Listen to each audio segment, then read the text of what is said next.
news tonight, His Majesty warns that the continuation of Israel's provocative behavior will have grave repercussions on the region and stresses that Al-Aqsa Mosque and Al-Haram al-Sharif compound are indivisible and not subject to be shared. The Israeli cabinet is set to approve further increased security measures against Palestinian stone throwers in Jerusalem. And the U.S. Secretary of State, ahead of an emergency summit meeting of European Union leaders on the refugee crisis, says the U.S. will take in thousands more refugees. Good evening and welcome to a new edition of the news. His Majesty King Abdullah returned home after a short visit to the United Arab Emirates. His Majesty offered condolences to His Highness Sheikh Mohammed bin Rashid Al Maktoum, Vice President, Prime Minister of the UAE and ruler of Dubai, over the passing away of his son, Sheikh Rashid bin Mohammed bin Rashid Al Maktoum, who died of a heart attack yesterday. The King met Sheikh Mohammed and extended his sympathies to Al Maktoum family. Also presenting their condolences with their Majesties were the Royal Highnesses Prince Al-Hassan bin Talal, Ali bin Al-Hussein, Hashim bin Al-Hussein, and Rashid bin Al-Hassan, and Royal Court Chief Fayez Tarawne.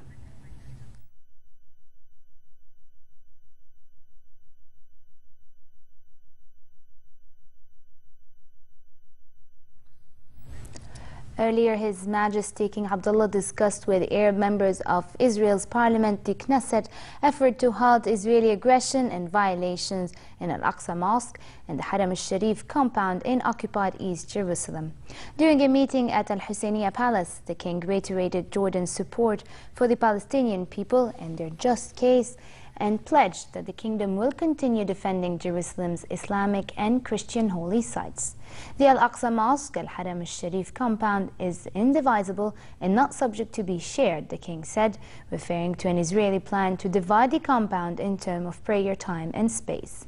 His Majesty warned that the continuation of Israel's provocative behavior will have grave repercussions on the region and its security instability and will inflame religious conflict with dire consequences. His Majesty also emphasized the importance of the role of Israeli Arab leaders in supporting effort currently underway aimed at protecting Jerusalem and its holy sites. The Israeli Arab lawmakers said they appreciated the king's role and the Hashemites' custody of the holy shrines, commending his tireless effort of safeguarding the city's Arab and Islamic identity. The Arab lawmakers pledged to undertake a more active role in supporting the Palestinian-Israeli peace process and stopping the Israeli attacks in Jerusalem. Separately, His Majesty received President of the European Council, Donald Tusk, who is currently visiting the kingdom. The talks focused on Jordan's rejection of Israel's attack and violations against Al-Aqsa Mosque and Al-Haram al-Sharif and its condemnation of the recent Israeli aggressions. His Majesty called upon the international community to take a firm stand to stop these attacks and violations, which constitute a flagrant challenge to international conventions. The meeting also tackled regional and international efforts to combat terrorism and extremism within a holistic approach. His Majesty highlighted burdens being borne by Jordan as a result of hosting a massive influx of Syrian refugees. Tusk commended Jordanian-EU relations and praised Jordan's effort to bring about peace and security in the region. After days of escalating violence in Palestinian lands, the Israeli cabinet was set to approve further increased security measures against Palestinian stone throwers in Jerusalem. The cabinet was scheduled to approve the usage of live ammunition against stone throwers, in addition to other security measures already approved. There are also discussions about imposing heavy fines on the parents of young caught stone throwers. Tensions have been high for the past week, and Israel deployed hundreds of extra police in the heart of Jerusalem and adjacent Arab neighborhoods following clashes at Al-Aqsa Mosque. Israeli human rights watchdog B'Tselem warned the consequences of allowing usage of live fire against stone throwers, saying it could lead to further bloodshed.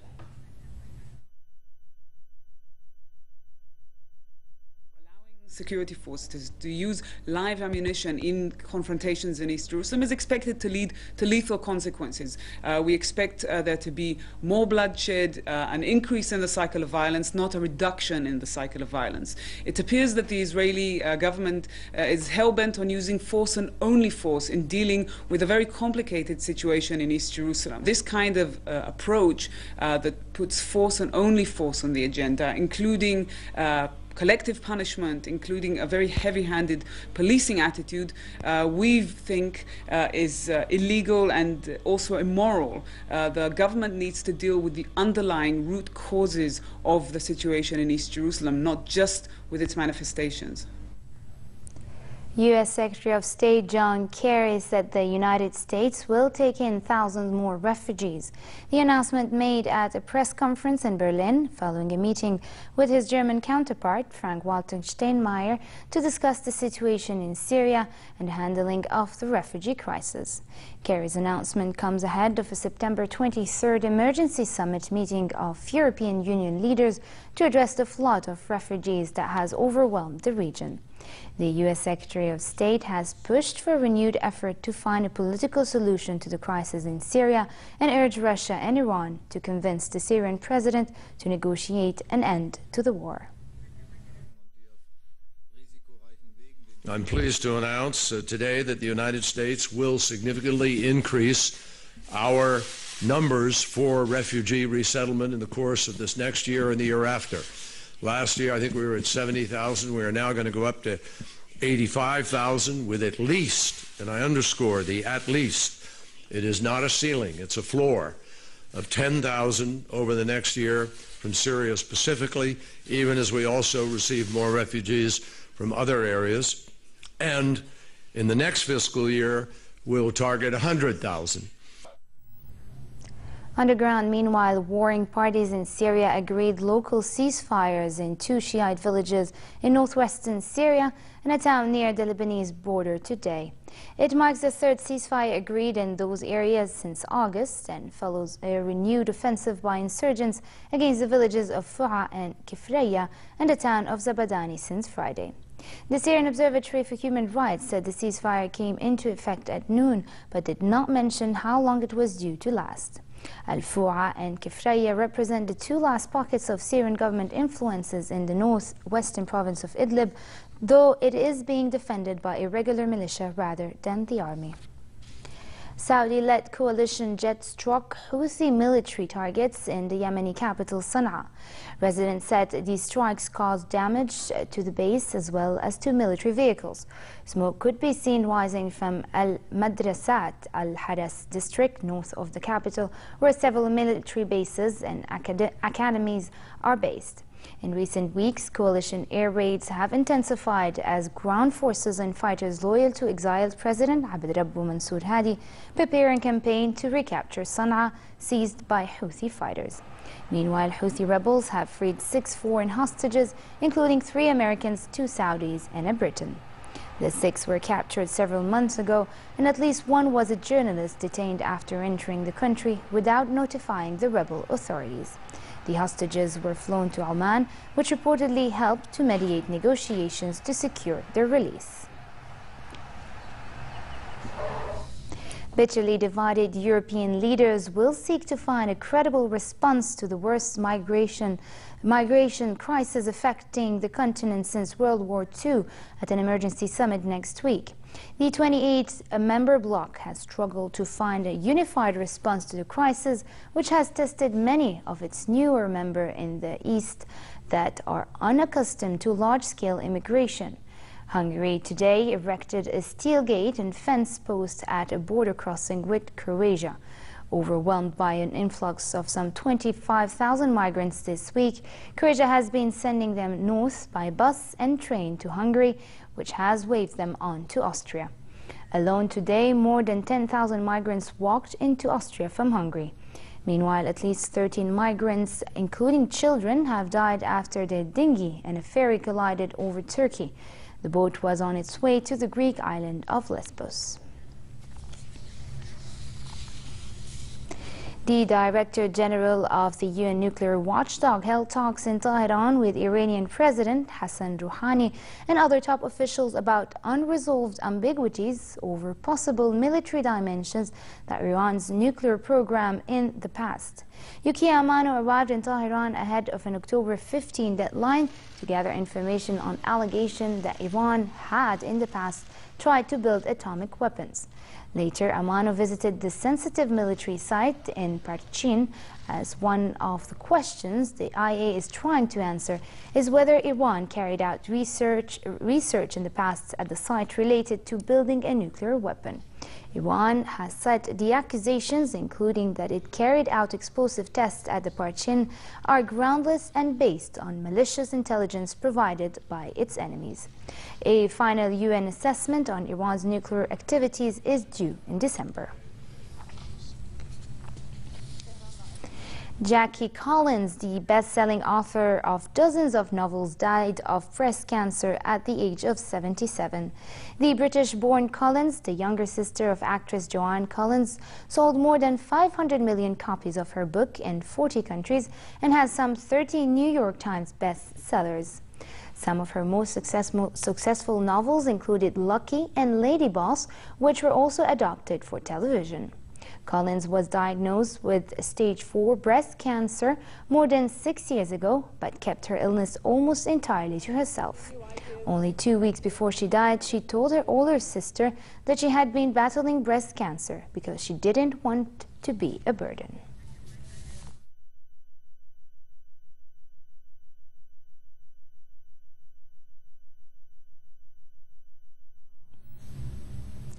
To London and Fashion Week, where designer Harry Holland from House of Holland unveiled a new digital innovation which offered a glimpse into the future of fashion retail.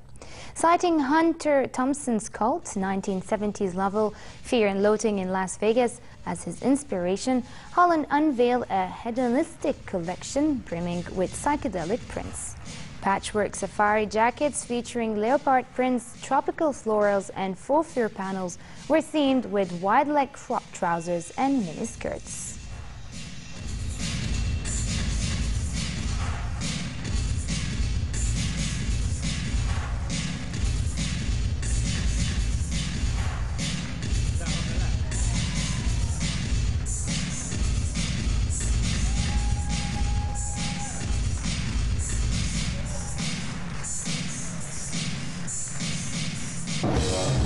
In another show, Italian fashion label Versus showcased its Spring-Summer 2016 collection.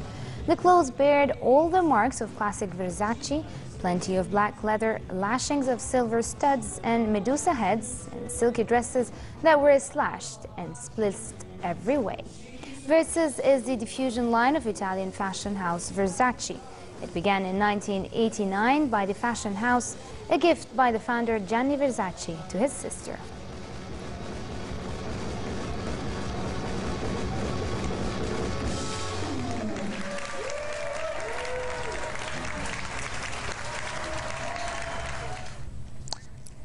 The 35th edition of the Beijing Marathon went ahead in China despite the unsafe levels of air pollution. More than 30,000 runners participated in this year's marathon. They were selected from 63,118 applicants by the organizing committee through a lot draw. 41-year-old Mariko Kipchumba from Kenya was crowned champion of the 2015 Beijing Marathon with a time of 2 hours and 11 minutes. Starting in 1981, the Beijing Marathon is China's oldest marathon.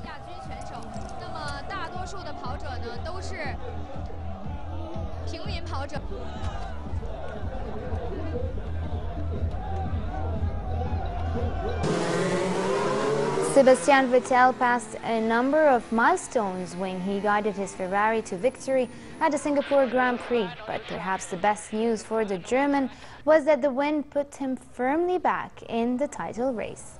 Vettel, 4 times world champion, arrived in Singapore 74 points adrift of championship leader Lewis Hamilton after the Briton was forced to retire his Mercedes for the first time this season. The German cut the gap to 49 points with 6 races left. Kimi Raikkonen finished 3rd.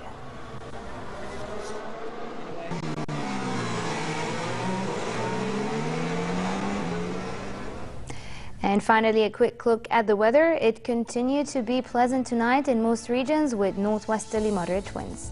As for tomorrow, cooler conditions are in the forecast as temperatures drop 3 to 4 degrees. Light showers are expected in the northern parts of the kingdom, while winds will be northwesterly brisk. The Gulf of Aqaba should expect a warm night and relatively hot day tomorrow with northerly moderate winds and slightly choppy seas. Next are the lows and highs for tonight and tomorrow.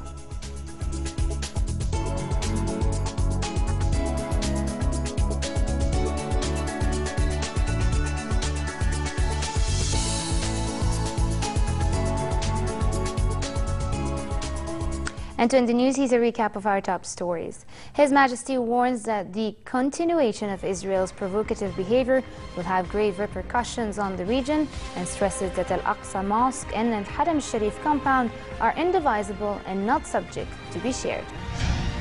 The Israeli cabinet is set to approve further increased security measures against Palestinian stone throwers in Jerusalem.